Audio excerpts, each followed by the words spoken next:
Hello and welcome to Baseball Barbacast, the only baseball podcast in the world that is, quote, open to extension talks with Juan Soto. I'm Jake Mintz. That's Jordan Shusterman, and we're open to it. We're interested. I'm beyond open to it. If I could extend this relationship, which is a podcast that has the privilege to talk about Juan Soto playing baseball for a lifetime, I would do that so fast. Now, I know that's going to require us to have a conversation with Scott Boras, which, isn't necessarily going to be the most fun endeavor, but I am definitely open to extending anything involving Juan Soto. That sounds great to me. Open and interested. We will talk about that on this episode of Baseball Barbacast. We will also talk about the Twins just freaking taking it to the Yankees. Oh, wait, not. Yeah. That is not what happened. It was the other way around. Someday maybe, but not today. We are going to talk about, so again, sweeps, mops, semi-mops, migrating mops, all kinds of topics this week. Of course, it's Friday, so we'll have the good, the bad, the Uggla. But Jake, before we get to the baseball, I saw Caitlin Clark's home debut last night, and I just want to say, I'm rocking the Caitlin Clark Indiana Fever hoodie jersey, which I had to get, not just because, of course, I want to support, one of the most influential and cool and exciting athletes in America, but also because the jersey hoodie is not an option you see very often at the team shop. So I was excited to see that. But I just want to say that I was very excited to be there, even though the Fever are not very good at basketball collectively right now.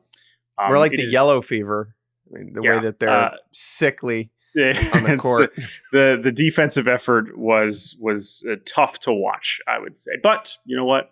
It was really cool just to be somewhere and to see everyone, just an incredible range of fans of all ages, and all genders and all everything, just wearing Caitlin Clark stuff was just the coolest thing ever.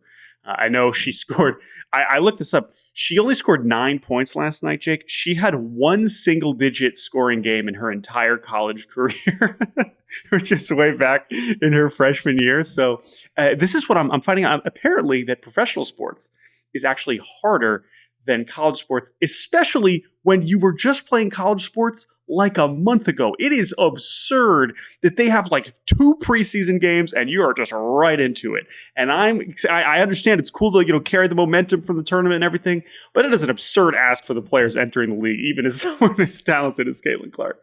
Jordan, I had a very similar experience. 1 month after I graduated college, I tried to play independent league baseball in California, and I got absolutely pumped. I got obliterated. And so as a fellow influential college athlete, I, a man, can relate to the trials and tribulations of Caitlin Clark. I understand what she's going through. And if I am any roadmap, Jordan, she's screwed. Okay. Because I am now podcasting for a living instead. Yes. No, I like her chances to make it at the pro ranks a lot more than yours. But anyway, of course, just wanted to shout out that was very cool to be in the building for that. Anyway, Jake Mintz, let's talk about baseball. We had an interesting week. Let me just say, even if my career was derailed by a lack of talent, okay, I still believe that I could throw on the baseball pantaloons and a Yankees jersey and head out to Target Field in Minnesota with 8 strangers and obliterate the Minnesota Twins. Yeah. That is what we have here. The Yankees sweeping the Twins in Minnesota. The New York Yankees, this is from James Smythe on Twitter, in the last 162 games against the Minnesota Twins, which is a season's worth of games, the New York Yankees are 118-44. 118-44. That includes the playoffs, which helps a lot. 118-44. When the Yankees play the Twins, they are the best team of all time. Now, what is lovely about that stat, right, is that both the Yankees and the Twins have gone through cycles. Now, the Yankees are never horrible, but some years they're less good. The Twins have gone up and down. We have new casts of characters every couple of years, but it doesn't matter. It doesn't matter who's wearing the laundry. Okay, the power is in the clothing, and the Twins simply cannot beat the Yankees. Yeah, and I gotta say, I didn't watch these games too closely, but reviewing the box scores, it was a combination of the Twins offense from April really showing up in a big way. Remember when they were hitting like 170 through the first 3 weeks? That's basically what happened this week. And the other thing is, I've just been thinking about the Yankees because I just wrote a little bit about Garrett Cole on Yahoo. You can read today, checking in on 10 of the really famous injured pitchers from the beginning of the season. And Garrett Cole, who I know, is working his way back, and hopefully we'll see him again at some point. But, the Yankees are going to have an interesting decision to make when he hopefully does come back, because this rotation has been just marvelous. I mean, Carlos Rodon has been spectacular. Clark Schmidt going to 8 scoreless. And I know Luis Gil has been one of the best rookie pitchers in baseball. I'm still kind of shocked that he's rookie eligible, considering he debuted in 2021. But I don't know. Again, this is a good problem to have, for sure. But I am really curious to see how I don't know if you've heard anything about how they're going to choose to manage the rotation once Cole is hopefully coming back. But Gil will probably move to the pen. Okay. Yeah. I don't know that for sure, but that feels like the only rational way to handle it. Yeah. It's a rookie pitcher and 4 guys who are much more established. Yeah. I know Gil's been good. At some point, some other of those arms is going to miss time, and then they'll just stretch him back out. Right. I'll just say on this, Luis Gil, if that bothers you, there is this man named Javier Assad. At some point, you will get you will get to prove yourself again as a starting pitcher. We'll get to more of that later. But yeah, it was just outright dominance. Of course, Judge is heating up. We see Volpe is on like a ridiculous hitting streak, I believe. I think, 12, 13 games now. He's been outstanding. And that's good to see for Volpe, right? He had this incredible start. He kind of regressed a little bit, and now he's heating back up. And that's really exciting to see for him. But lots to choose from in terms of just positive developments for the Yankees. Yeah. I mean, they allow a leadoff home run to Ryan Jeffers, who rules on Tuesday, and then they go 81 outs without allowing a run. Yeah, that'll work. Again, this Twins offense they can sure go to sleep. And the Yankees were happy to tuck them into bed for 3 straight games after Ryan Jeffers went yard. So very impressive showing for the Yankees. I think we've reached a point now with this rivalry, which is a funny way to say it. How would you say it? Because it's not a rivalry. This matchup, this beatdown, it is a relationship. It's just there's a power imbalance. Right. I don't even think, the big brother, little brother, that's understating it to a pretty extreme degree at this point. So I don't know. I think we have to work on our terminology when it's this lopsided. Right.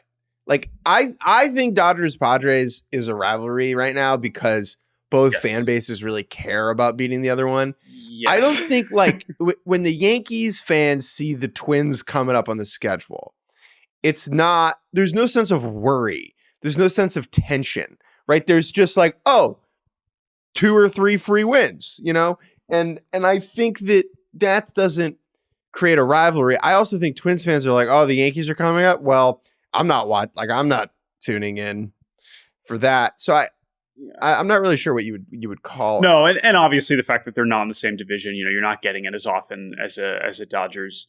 Thank Padres God for Twins fans, which is good. I'm sure they're glad. Which is more so, it's like I think because of that, these series kind of sneak up on you a little bit more because they're definitely not circled, and they're only twice a year. So it's really something. But I don't know. I think that it's easy to make more out of this and say that this has to do with these 2 teams matching up, and of course the results this week. I can understand that, but I also just think it was a matter of a Yankee strength and a Twins weakness kind of really combining to create a very ugly result. In this specific context, yes. And let's just be clear, the Twins players aren't intimidated by the Yankees and the history. And it's changed, right? There's a bunch of new. What does Carlos Santana, give a crap about this? Right. Whatever we're calling it. It's just freaking funny. But that wasn't the biggest Yankees news this week. Hal Steinbrenner, the big boss himself, Mr. Owner Man, went on Yes Network Podcast World, I believe yesterday on Thursday, and was asked about Juan Soto, who's very good. Oh, Juan Soto, who's going to be that too. That makes sense. I would also ask him about Juan Soto. Hey, quick question. Brandon Lockridge is hitting pretty well in AAA. No, Juan Soto. We're talking about Juan Soto. Brandon Lockridge shout out. Wow, I was not ready for that one. Yeah, I got you, dude. Sorry, go ahead. That was nice. I got depth and range.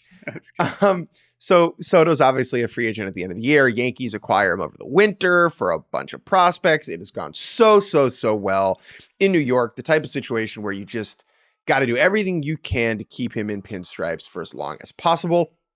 Here's what Hal said. I don't think there's any doubt of that in terms of keeping him forever.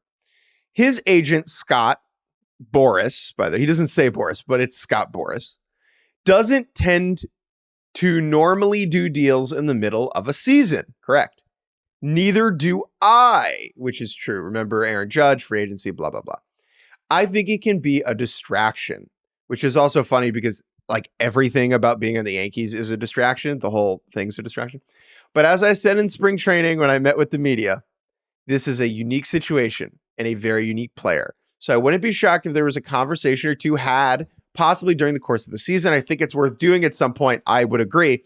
I wanted to give Juan time to really settle in. Good. Very nice. Good job, Hal. You did it. You empowered Juan Soto to succeed. Have a conversation with him at some point. Make sure that obviously the most important thing is this a place he can see himself for a long time? My end quote. First of all, is this a place Juan Soto can see himself for a long time? Freaking duh, right? Like, I would imagine that is a big yes. In terms of cultural fit, in terms of how things have gone, this is a no-brainer. I would be shocked and floored if there's any extension done before the end of the year. And that is simply because come winter, Steve Cohen gets to join the fray. The owner of the Mets is just going to drive that price up. And whatever Juan Soto can get now from the Yankees, chances are he can get that and more from the Yankees or the Mets come wintertime. So I would be shocked if this or the Dodgers. However, Soto asked about this after the Yankees beat the Twins for the 85th consecutive time on Thursday. And this is my favorite part. Soto says, quote, "They know the phone number and everything. They know where to call. For me right here, I'm focusing on playing baseball. My thing is try to help the team win." Hell yeah, Juan. Love that. Anytime a player says try to help the team win, I kind of just want to bonk him on the head. Like, freaking duh. Like, that's the point. Whatever. Anyway, they know the phone number and everything is so good. Well, which begs the question, Jake. Do they actually know the phone number? Yes, obviously he has Scott Boras' contact information, right? But that is a very clear quote. It's 2024. How many phone numbers do you have memorized? I know yours. I think you probably know mine, but maybe not, right? I feel like absolutely, dude. Yeah, no, that's fine. It's fine. This isn't be like, oh my God, fake friend. How could you betray me and not know my phone number? But actually saying they know the phone number, now it's possible though. It's possible that Hal Steinbrenner has known Scott Boras long enough that he's, received calls and seen that number pop up on enough phones that didn't have his contact saved where it's like, yeah, no, I actually do know the exact digits.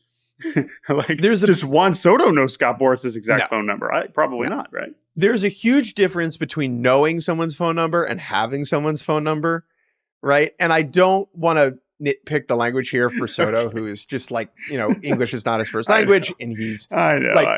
He is not saying they know it versus they have it. Obviously, we're being schmucks. However, you raise a great point, and that is people our age don't know a lot of phone numbers by heart. And I would be floored if Steinbrenner had Boris's memorized. I would think that Mike Rizzo, the GM of the Nationals, might have Scott Boris's phone number memorized. How many people on the planet know Scott Boris's phone number by heart is a fun question. Think about it this way, right? Like, why do you need to know phone numbers now, right? It's for emergencies. It's like if your phone's either out of battery or whatever, and you're stuck in some sort of bad situation in rural Europe, and you get to a phone booth, and you dial the extension, and you say, "Oh, who do I need to call? Who's going to be my call?" Scott Boras. Scott Boras. Right? Like, I think I probably know 5 or 6 phone numbers by heart. Yeah. I do know yours. You, okay, my fiance, my parents. Right, yeah. I'll say this. I know my parents, and and I know Bailey's and I know yours. I don't know if I definitely know my siblings, but I guess my brother who's listening to this, maybe he'll be offended. My sister who's definitely not listening to this, she will not care. Now, Jake, the Yankees were not the only team taking care of business this week, winning all their games in certain series. It's the Astros taking it to the A's of Oakland with a full-fledged mop at home, 4 in a row, all at Minute Maid Park. And you thought the Yankees dominated the Twins. I mean, this was just an absolute clinic of baseball here from the team that we have not seen play this good baseball much this season. You know who doesn't have Scott Boras' phone number? The A's. Hey, they signed Fujinami. I know that didn't go super well, but I remember Scott Boras showing up for the Fujinami presser, and I was like, wow, this looks so weird. Scott Boras with like an A's background and a presser. Anyway, this series, Jake, which was an absolute mop. We'll get to the almost fake controversial mop with the Phillies in a little bit. This series was essentially the Drake Lil Yachty computer meme where the Astros were like, oh, we're the Astros. And the A's were like, oh, we're the A's. Like, this is what was supposed to happen, is the really good team with all the really good players beats the team that has a lot of players that have barely been in the big leagues. Like, oh, yeah. It took a while to finally get here, but it was nice to see the Astros actually act like themselves for once. Do you know what Dharma is? Vaguely, but why don't you just define it for the audience? Dharma in Buddhism, I believe, is the nature. It's basically the idea. I believe. Okay, I'm going to do my best here. This is what I remember from like 10th grade history class. Dharma is basically. Yeah. I'm going to mess this up, but no, it's okay. It's okay. I like how I started this. Do you know what this is? I might. That's what I was going to say. Yeah, go ahead. I know. Very, very Jake Mintz. It is defined as the eternal and inherent nature of reality, the cosmic law underlying behavior and social order. What it is like we all have a role to play in this society, in this life, right? And our destiny is to fulfill our dharma. And the dharma of the Houston Astros in this era of baseball is to whoop the ass of the Oakland A's. And it was very refreshing to see them do that because I am a simple-minded dunce and I don't want to think too hard. I don't want to have to parse through, oh, the A's are like, hey, they're taking it to the Astros. No. It's like, no, that doesn't make sense. Doesn't compute in my tiny pea brain. Yes. So for the Astros to come out and show some signs of life was very lovely. They are now only 5 games back in the division. They're 5.5 back in the wild card. It's silly to think about the wild card. They're 6 games under 500. I have maintained that I think they're going to be relatively okay. They are a true value 90, 88 win team. The question is just, did they dig themselves too big of a hole to dig themselves out of that hole? And it is looking more and more like they're going to be fine. They have won 5 in a row. They are 12-6 since they had the team meeting in Mexico City before they cracked the skulls of the Colorado Rockies twice. They're good. The Astros are good. Alex Bregman has looked better this week. Yes. That is encouraging. Yes. He's made some adjustments. The pitching still has a lot of question marks. But it was nice to see. Yeah, it was really nice to see Fromber and Javier both look awesome the last couple of nights. I know Blanco is now suspended, which, again, don't really feel like getting into that again, although that is important because he's been one of their best pitchers. I know he's probably only going to miss one start. Much bigger test coming up this weekend. They got the Brewers coming to town, then the Angels and A's again. So there's going to be room for them to get back into here. But, I tweeted this when I tweeted out the official mop. Like, the fact that the Astros just mopped the A's in May and that put them ahead of the A's in the division for the first time since like the first week of the season it's just incredible. I know they still have the same number of wins, but it's coming together. It's coming together. The A's, we have tiers of teams, right? There is like the bottom, the true poop, the absolute dredges of Major League Baseball. And that is the White Sox, the Angels, the Marlins, and the Rockies, or so we thought. More on so later. We thought. But just quickly in the A's are the team that I think can climb up from the muck, that can emerge from the pit, just like in that Batman movie, right? Yeah. This was not an encouraging week for that. However, it wasn't. They have shown the most. I believe in them more than all these other teams. Angels, White Sox, Rockies, Marlins. To me, that is the last four in, if that makes sense. So let's talk about the Colorado Rockies just very quickly. They have won 7 games consecutively. No, that is not a typo. They swept the Padres this week after sweeping the Rangers over the weekend. They are hashtag Hot Rocks. They went into San Diego and took all 3 games. I don't know what to make of this. I'm a simple man, and I don't want to. Right. I put teams in places, and I don't want to have to reconsider them. The Dharma is extremely out of whack as Jake tries to conjure an understanding of these 3 dominating performances over the Padres in San Diego. And unfortunately, what it really was is like, oh, the Padres, this is just what happens to them right when you think they're finding it, they get embarrassed at home. This was like 5-4, 6-3, 8-0. I know that was like a day game, and sometimes you've just kind of given up for that last day game of the series after you've gotten your ass kicked. But Brenton Doyle continues to rake. Tovar has really been heating up, which has been nice to see. Jordan Beck, one of their rookies that came up, had like a 1-for-41 stretch or something after his first couple games. He hit his first home run over the last couple days, which was cool to see. He's a fun hitter to watch. And I got to say, I don't really know how they're doing it, but both Cal Quantrill and Austin Gomber have ERAs under 4. And for the Colorado Rockies to have 2 starting pitchers with ERAs under 4 listen, raise the banner is a little dramatic, but they didn't have a single starter with an ERA under 5 last year, right? So to have 2 with ERAs under 4. Now we were optimistic about Quantrill. I think we liked that fit, that buy low opportunity. But man, good for Colorado. Good for Colorado. It's a purple world, baby. We're just living in it. Jacob Stallings is raking, and I think that's an interesting one because it appears that the Rockies have 2 good starting catchers. Yeah, both former Pirates, and I believe they're both free agents at the end of the season. And so Diaz. No, I think you're right. I guess they did extend Diaz, but I think you're right. They're both free agents. And so because of that, a rational, reasonable bad team would trade those guys away for something at the deadline. I think there's no way they trade both of them, but I think the Rockies will, if they are bad, trade one of Jacob Stallings or Elias Diaz. Probably Jacob Stallings just because, he never won the All-Star game That's MVP. True. There are some teams with some really bad hitting catchers out there who could really use a bat. And I can't believe I'm saying it's Jacob Stallings after I think his OPS was like 400 last year.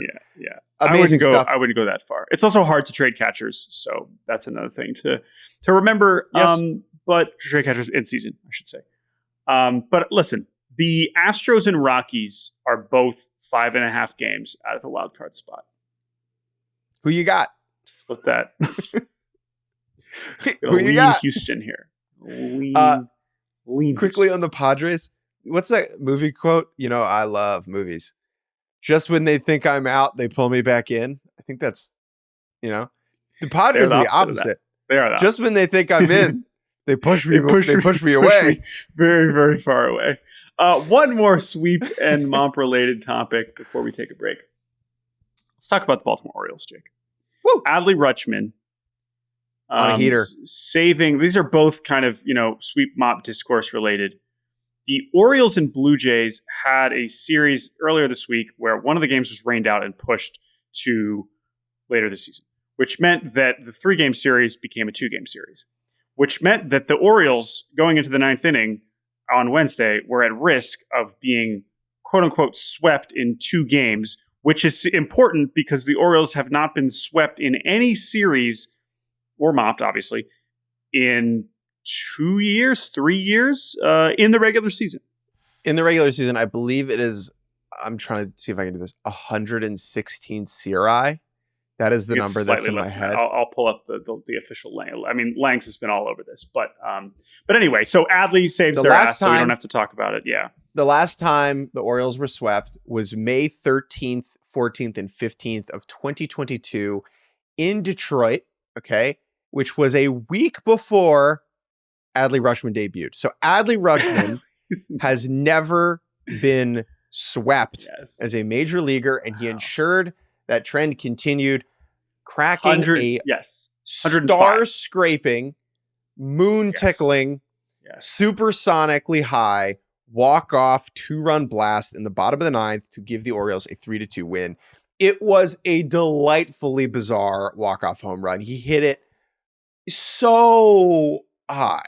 I believe it was a 43-degree launch angle, and it allowed him to just kind of watch that thing crest over the wall and right, and the Orioles take that one 3-2, salvaging the 2-game series, evening it up. Again, would this have counted as a sweep if they had won the rescheduled game later? That would have, thankfully, we don't have to talk about it. That's very nice. But it is good to see Adley getting hot. Yeah, Adley's been unbelievable lately. So it's 105 consecutive regular season series without being swept. Okay. That ties the 1900s Giants for the third longest of all time. The record is 124 consecutive regular season series. The 1940s Cardinals, the 1900s aughts, whatever, Cubs at 115. So still some work to do for the Orioles to make history, but that was a big deal. We didn't have to debate, is this a sweep? Is it 2 games a sweep? Now you could also say, who cares? They got swept by the Rangers in the postseason last year in 3 games. Like that's a thing that happens. Correct. There's no. That's totally a fair point. There's no banner. I don't care. There's no banner for this, dude. The 1943 Cardinals. Does that count? I mean, everyone was at war. Yes. Like they just had all the guys with like the medical exemptions crushing the baseball. Well, everyone else was away fighting for the country. Very, very fair point. But hey, you play who's on your schedule. You win. Listen, Cardinals took advantage, right? This is going to get into when we talk about Elly De La Cruz. We talk about Elly De La Cruz later in the show. It's like, but the rules. It's like, I'm sorry, is anyone else on pace for 100 stolen bases? Anyway, one more topic here. As we mentioned on Wednesday, the Phillies and Mets played a very strange set of games this week, where they played 2 games in New York, and then they played 2 games at Philadelphia. I was very concerned about the Phillies potentially winning all 4 of these and whether we would call it a mop or not, because these were games played in 2 separate venues. The reason this is happening is because the Phillies and Mets are playing in London later this summer, and because they're both losing a home game, they decided to essentially combine these 2 2-game sets at home rather than splitting up 2 3-game series that they normally would have had if they weren't playing in London. Anyway, I was very concerned about this yesterday because I didn't know what we were going to call this if the Phillies won. It looked like the Phillies were going to win, so I put out a Twitter poll. And let me tell you, Jake, there is nothing more validating in this life than having a challenging question that you put to a Twitter poll and have the results be 50-50. And with nearly 4,000 votes asking whether this would be a mop or not, 50.9% of the electorate decided that it would be a mop. 49.1 saying that it would not be. Thankfully, we don't actually have to decide. I will say now here on this podcast, I am leaning towards no, this would not have been a mop. I think that the spirit of this is beating the same team in the same ballpark 4 days in a row. That is what makes this special. And I think that this is 2 different series. Someone pointed out it's the same umpiring crew, which is a compelling point to say that it was that it was 1 series. But I do believe that had the Phillies won last night, I would not have put it in the thread because I believe it is just a normal streak. So that I'm declaring that now, but it's not my problem. I believe that this would have been a mop. I think it feels like the same series as someone who was at half of it.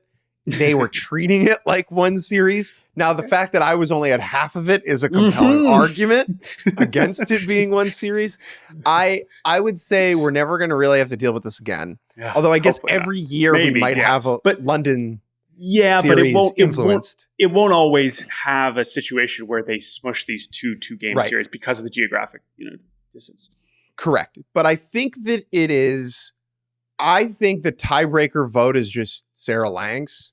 I think we just asked Langs what she would say, and we let her choose. Again, also, we could go to the MLB commissioner's office and ask a very simple question. And I want to know, Jordan, would this question satisfy you?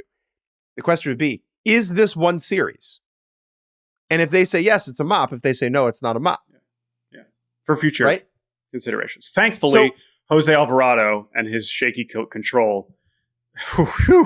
Thank you. Because that wild pitch in the 11th, I was just like, oh man, thank you, Jose. Thank you, God. Thank you, God. Is a 4-game victory in the postseason a mop? No.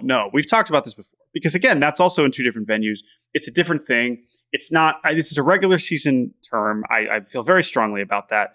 And I think that the same in the one venue thing is really important to it, because like it's that feeling of like in the regular season, like there's so much randomness and just like anybody can win every day. Like for a team to do it in the same place 4 straight days against one team for any reason, whether the team's really good, really bad, like I just think that is unique, and that's why we came up with this term. Anyway, enough about these. One final thought before we take a break? Yeah. To all of our beautiful listeners out there who we appreciate and love dearly, if you bring a mop to the 4th game of a series, similar to how people bring brooms for the 3rd game of a sweep, if you bring a mop and you send us a picture of you bringing a mop to a mopportunity, we will reward you with some sort of prize. Because here's the thing, like that's the whole thing. The reason we started tweeting this was just we were delirious on the road trip and on the bike trip, and I just tweeted this like, oh, it'd be funny if people brought mops. People can bring brooms, so like I don't see why a stadium would not let you bring a mop in if they would let you bring a broom in. So just say you're gonna help clean the concourse. Like if you send us a picture of the mop, really clean it, like more than a broom, which is kind of the whole point. All right, let's take a break. And when we get back, we will read a couple emails and apologize for being idiots.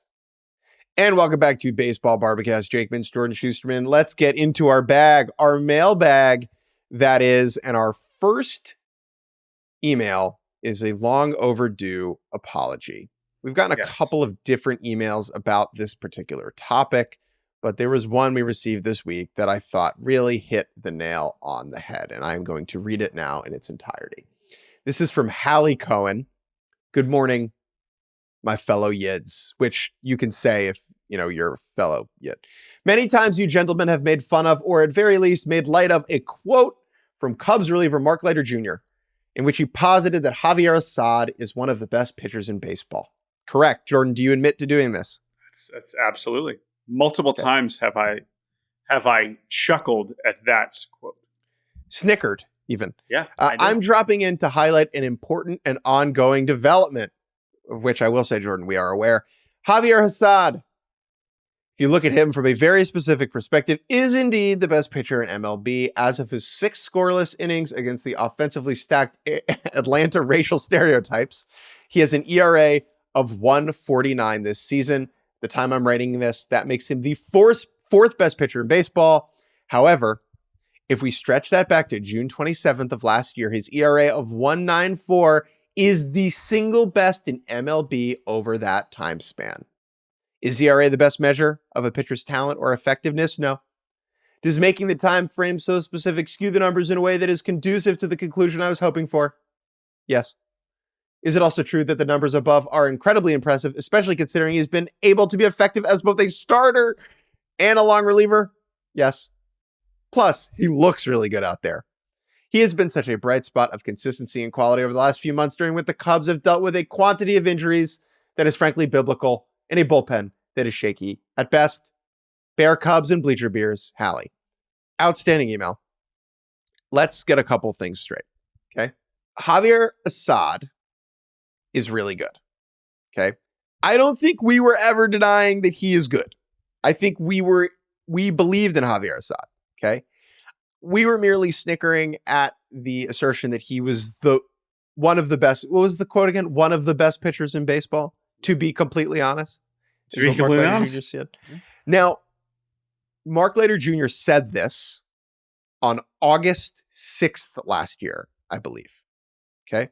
Since that date, Javier Assad has the second lowest ERA in all of baseball, behind Tarek Skubal, I believe. But if you take into account that, Mark Leiter Jr. had seen Assad kind of cook for a month before that, dating back to, say, June 27th, it does look like a pretty convincing argument and situation.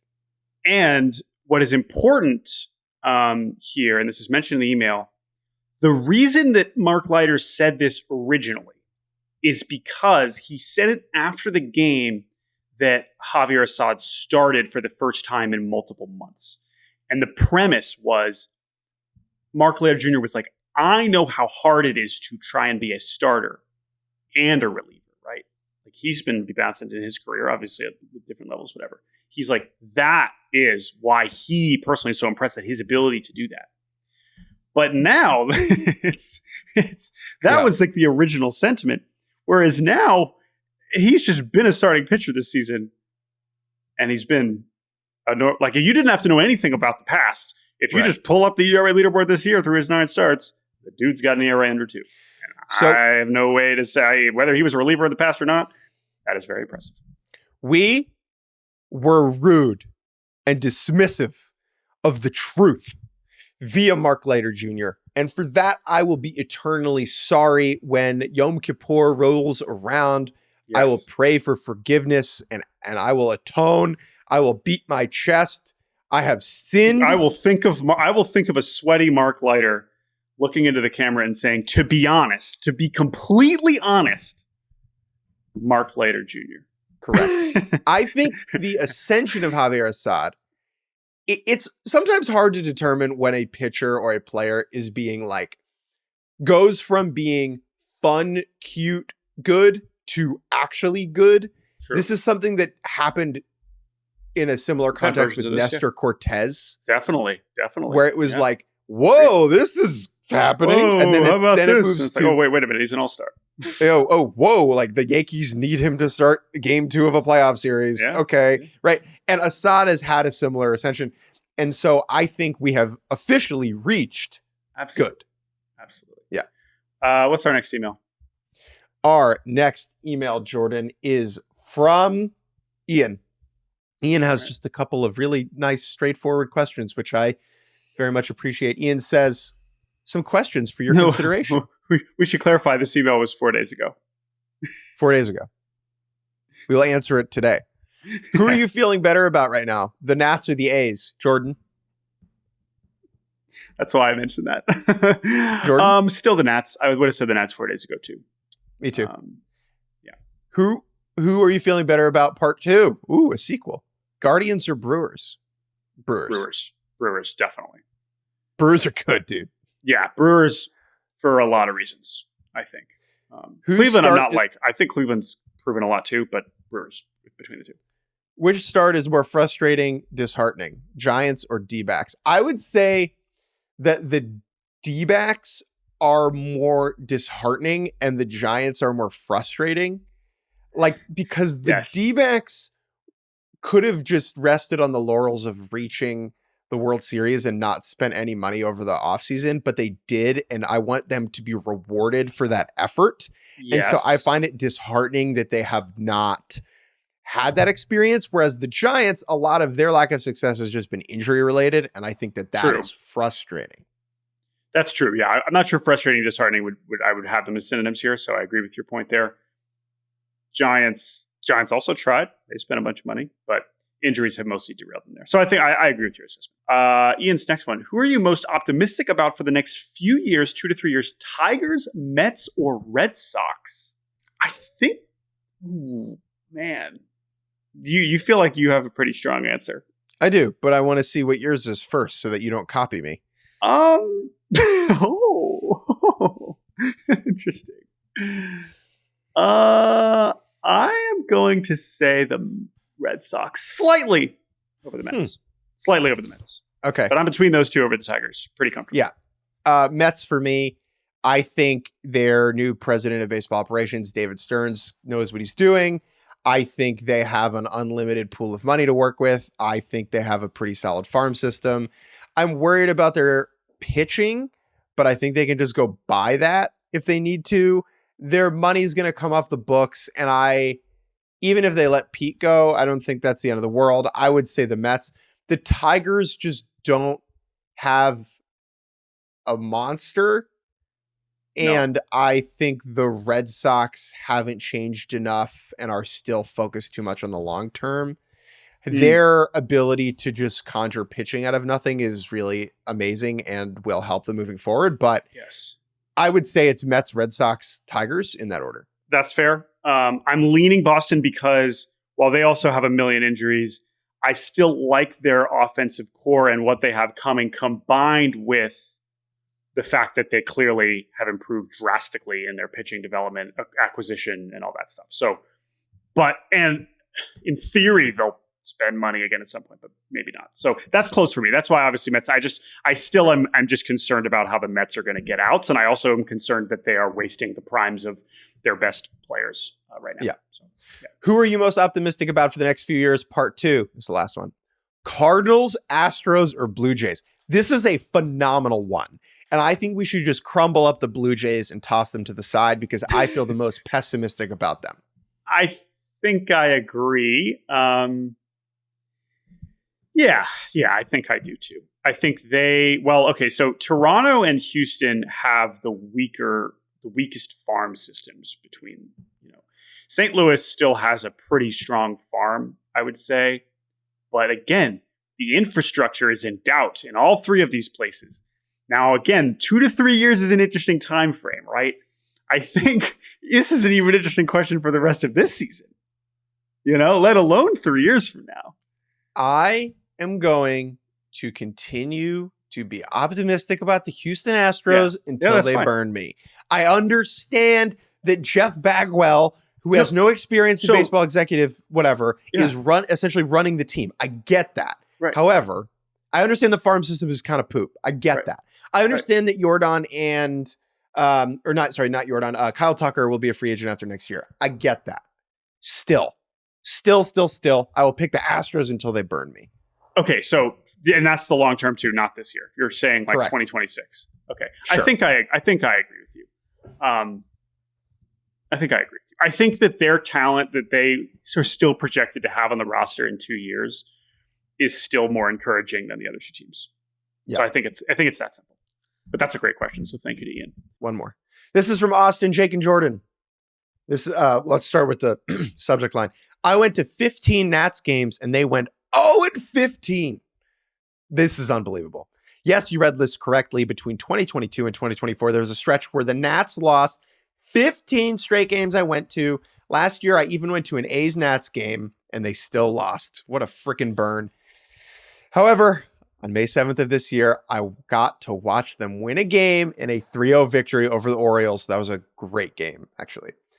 I didn't go to any games in 2021, so this was the first time I had seen the Nationals win since 2019. Do you think this was some kind of record? I wish I had a list of every game I went to during that stretch, but MLB Ballpark app does not give you the history of games you went to. Would love to hear your thoughts on this. Sorry, I got sidetracked. I did skip a paragraph. Love the podcast. Okay, so we had a bit once upon a time, Jordan, called Statistis. And Statistis is the Greek god of irrelevant stats. And you could holler out to Statistis and say, Statistis, how many games have I seen in which Wilson Betemit got a hit? And Statistis would holler back this irrelevant stat to me. Okay? Yes. But Statistis also has the answer to Austin's question, which is, what is the record for most games attended by a fan in which the home team lost? And I would say that it's probably not 15 because, I mean, it's not that complicated. Like, you were just going to games of a bad team over a 3-year stretch. Like, there are a lot of bad teams that have been really bad over 3-year stretches. People have probably, it depends how many games you're going to. Now, this is clearly very unlucky, right? It's still baseball. And in theory, you still get to any given Sunday. Yeah, you're right. So with that in mind, but like, I still, that's why I do think that like, it's not that. It would be much more, honestly, if it was 15 games over more years, I would actually be more impressed or kind of shocked by it. But if you compress them into years when the Nats were terrible, like, it's not that shocking. However, I am curious what the record is. We need fan stat head. Right. I agree. Again, that's what we're looking up to the sky above, asking these very pointless questions. But it's also related to the paragraph we skipped, which is Austin being concerned about the direction of the Nationals. Again, it's related, right? Like, they're bad. So now that's not as bad as they were the last few years, but they're still bad. Now, this is why I score every game I go to, so I can flip back through it and know which games I was at. Let us move to the good the bad, and the Uggla. I Yes. will begin the proceedings today, if you don't Please. mind. And my good is very simple. My good is that the bad teams have been good. Hell yeah. The bad teams have been good, or at the very least, they have been better. They have shown some signs of life. The Marlins are 4-6 in their last 10. Hurrah, hurrah, huzzah. White Sox are 6-4. White Sox are 6-4 in their last 10. 6-4 for the White Sox. Rockies have won 7 in a row. And it's just a reminder that everyone deserves a snippet of joy. That even if your team sucks, there are things to care about and relish. And yes, you should go to the front office and say, you are frauds, ownership, you are cheap. However, the players on the team are generally doing their best. And when good things happen, they deserve to be celebrated. So that is good. The bad is good. Yes. Be happy for the players who are, of course, trying their best to win Major League Baseball games, which is really hard. And then the concept of spoiler, right? We think about it in the standings later in the season. Oh, this team's trying to get in. But even now, I do think that like Rockies fans, reveling in Padres panic because of this series, I think it's hilarious. Like, you got to enjoy that. I think that's great. It reminds me of the end of 8 Mile. A lot of references today. The end of 8 Mile where Eminem's like, all these things about me that suck, I know them. I am horrible. And you are also bad. And here you are with me. This is Rockies fans saying to the Padres fans, you lost to us? We're bums. Our team stinks. Yes. And I love that. Like a pig in poop, just rolling around in it. White Sox fans, this weekend, what an opportunity as the White Sox arrive in the Bronx, right? Oh, I have that. Just take one. Just take one. Just squeak out one. Let's nail down a victory and send these pompous Yankees fans into a state of disarray. I need it. I hate myself. I stink. I know this. You're not there yet. You will be. That is such a sharp and cutting way to disassemble someone's sense of self. I love it. What's your good? My good is Elly De La Cruz. Ever heard of him? Sam Miller wrote about this in his fantastic Substack, Pebble Hunting, which I encourage everyone to subscribe to. But this is something that I've mentioned, and I mentioned earlier this week.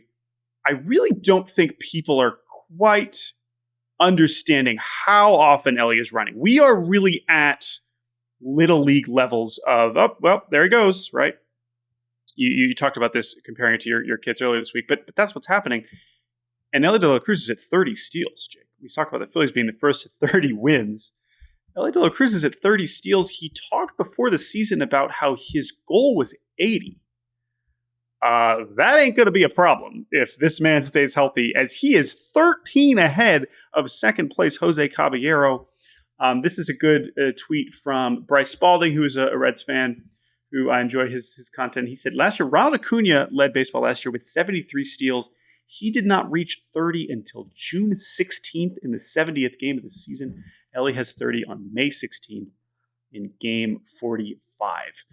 That is just ridiculous. And I am so impressed, and I just cannot believe that everyone, okay, well, don't compare him to Ricky. Ricky wasn't able to steal every time because the pitchers can only throw over so often, and the bases are pizza boxes. And that's all true. But Elly is in a class of his own, and I'm glad he's like, I'm the fastest player in the league, and you're going to let me run like this. It is so, so, so great. And the other reason is that it makes him getting caught. This is something that we really have not had. I guess sort of a Trey Turner a little bit, but Ronald gets caught all the time. He's getting picked off, whatever. There are fast players that get picked off all the time, but Elly getting caught now is such an exciting event, for the other team in a way. Austin Barnes throwing him out last night. So I just love everything about this. There's another Elly thing that I'm going to save for my Uggla. So anyway, but that's Elly. He's amazing. I love him so much. I am going to talk about, for my bad, K-Bear Ruiz. Oh gosh, he was on my short list for bad this week. So let's just give a little context. K-Bear Ruiz came to the Washington Nationals in the Max Scherzer Trey Turner deal alongside JoJo Gray. And the idea behind K-Bear Ruiz at the time was that he was a solid to below average defensive catcher with elite special bat to ball ability, right? He made a ton of contact The power wasn't quite there yet, but he was able to do two things that very few people can do. That is put on catcher's gear and make a lot of contact, right? And as a result, the Washington Nationals gave K-Bear an extension, which at the time looked like something of a steal for the Nationals, okay? 8 years, $50 million hairs total, right? You're like, wow, franchise catcher, 8 years, $50 million, that looks great. However, such is the problem with extending anybody, let alone a catcher in their early 20s, is there is always a cliff that can be driven off of before a player establishes themselves. And this year, K-Bear missed some time with injury. I know he was out. I believe he was just very sick for a bit. And he has come back and has hit completely horribly. Just beyond awful. He is currently slashing 141, 186, 207. That is a WRC plus of 12. The league average is 100.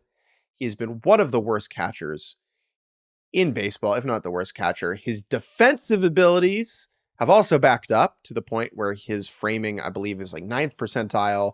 He is a bad defender. And by all accounts, K-Bear is a very nice guy. People really like him. He's a hard worker. He's done and said all of the right things so far, which in some ways makes it even harder to handle as a fan because you are watching a likable player go out there every day and stink while there is a capable backup, Riley Adams, who could totally be a second division starter and no one would blink an eye. But because Ruiz has been extended, the Nationals are incentivized to give him every last opportunity to fail. And if he turns it around one day, maybe we'll look back like we did with the White Sox and Lucas Giolito that year, where it was like, why not give the guy a chance? You've invested. But it is just a tough scene right now. And I would imagine that it is not a fun time to be like Riley Adams, where you're like, I am playing better than this guy and I'm being punished because he got all this money, you know? Sure. And so I think it's just altogether an unfortunate situation behind the dish at Nationals Park. Yeah, I'll just say I've talked a lot about on the show about how important it is to know who your catcher is and going to be.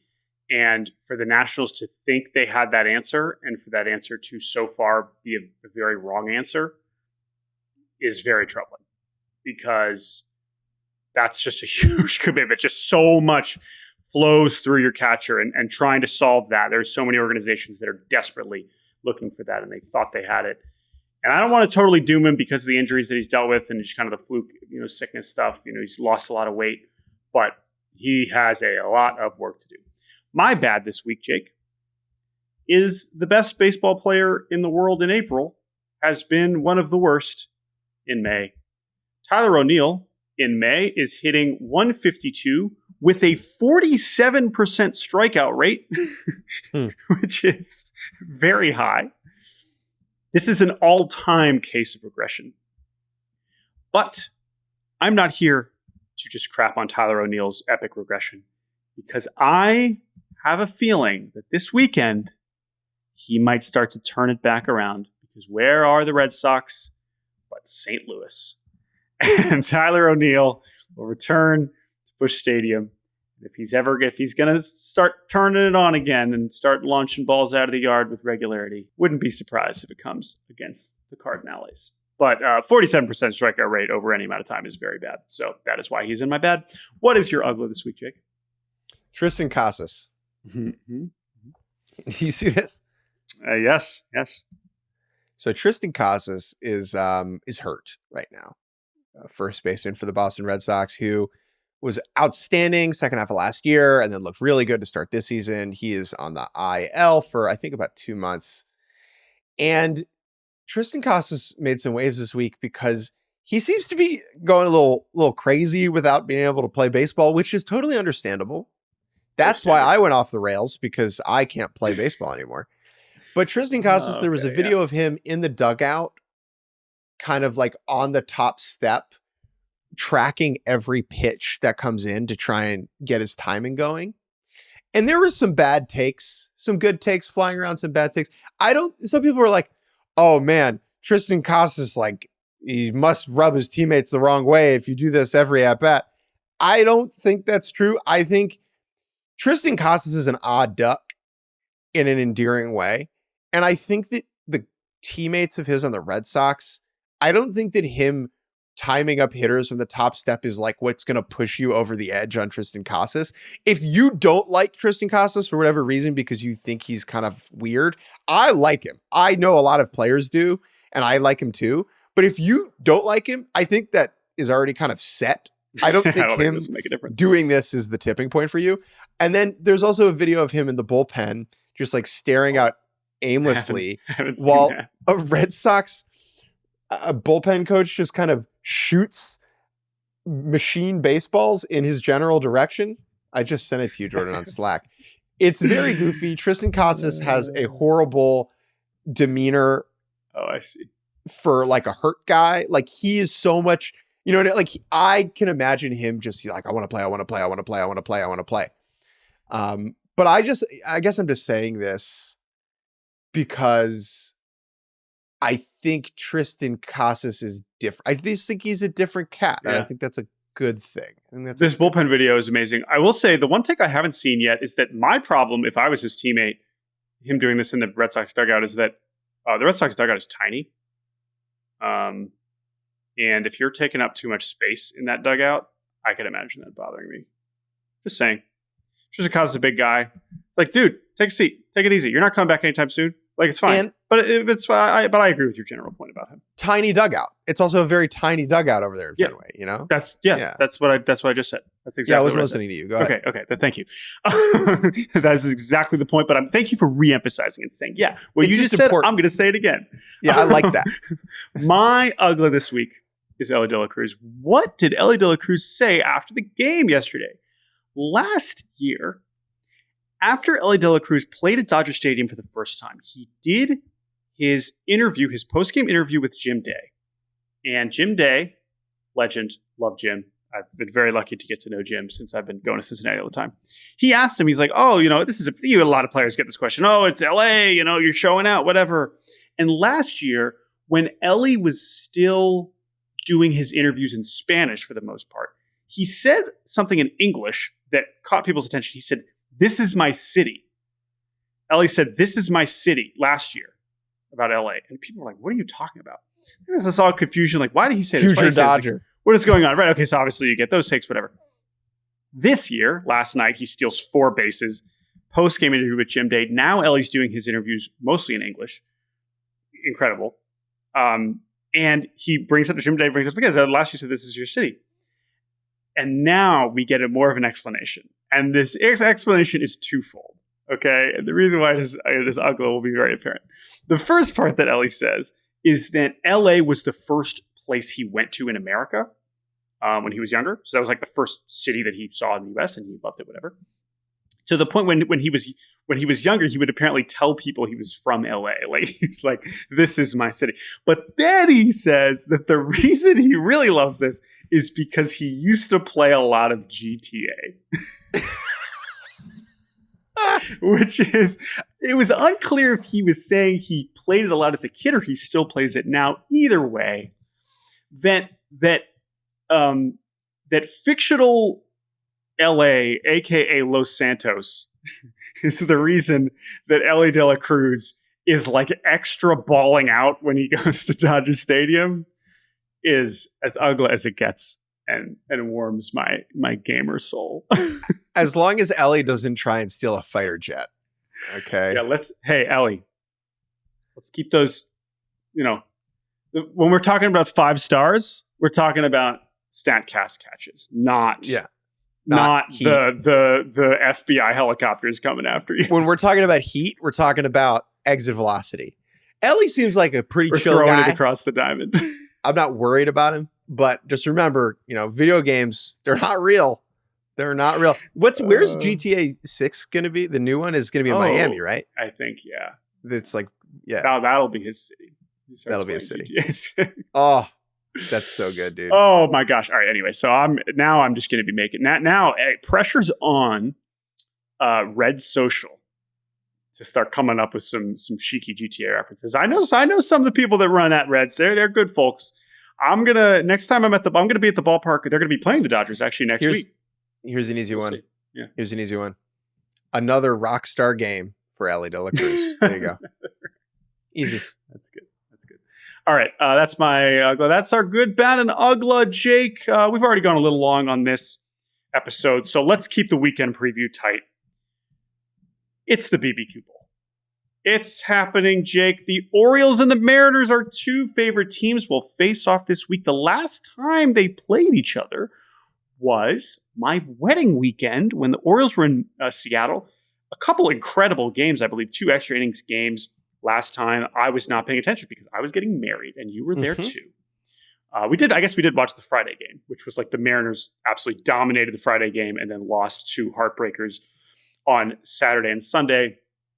All I'll say is I continue to marvel at just where we are at with our two teams. The fact that they both went through extremely different rebuilds. One very intentional, let's lose as much as possible. One with the Mariners, let's completely trade away the entire roster and just reimagine it in Jerry DiPoto's image and change everything about the player development. And here we are in 2024, the Orioles, the pinnacle of hitting development, and the Mariners, the pinnacle of pitching development.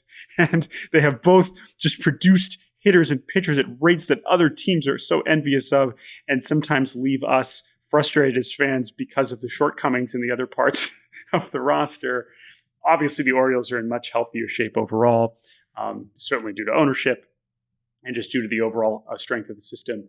But hey, Mariners are in first place, and this will be a really fun series this weekend with Seattle visiting Baltimore. I can't wait. I'm going to watch a good amount of this, unlike last time when I didn't because my jerkhead friend just had to get married.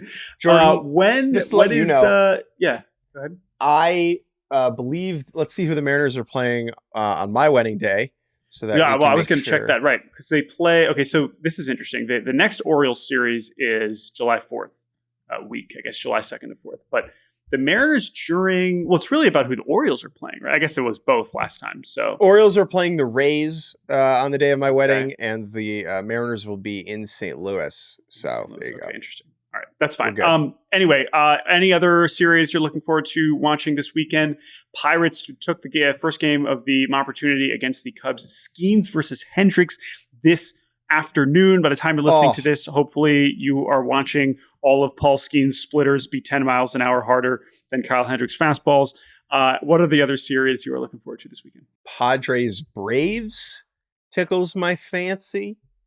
And then Brewers Astros is a great prove it series. Brewers, I love a series because, again, I'm an idiot. I love a series where no matter the result, you can derive a conclusion for it, even though that's just not how regular season baseball works. Mm-hmm. Brewers take all 3. They're a real juggernaut. Houston's in really big trouble. Houston takes all 3 or they win the series. It's like, they're back. Are the Brewers paper tiger? I love that. It's great. Twins Guardians at the top of the AL Central is very interesting. And then Tigers D-backs. Tigers 21-22. D-backs 21-23. Both of them kind of stuck in the mud. I think we got Scooble going tonight. He's been fantastic. So I think that's also one where both of those teams need to find some sort of momentum, and that could be an interesting opportunity for both of them.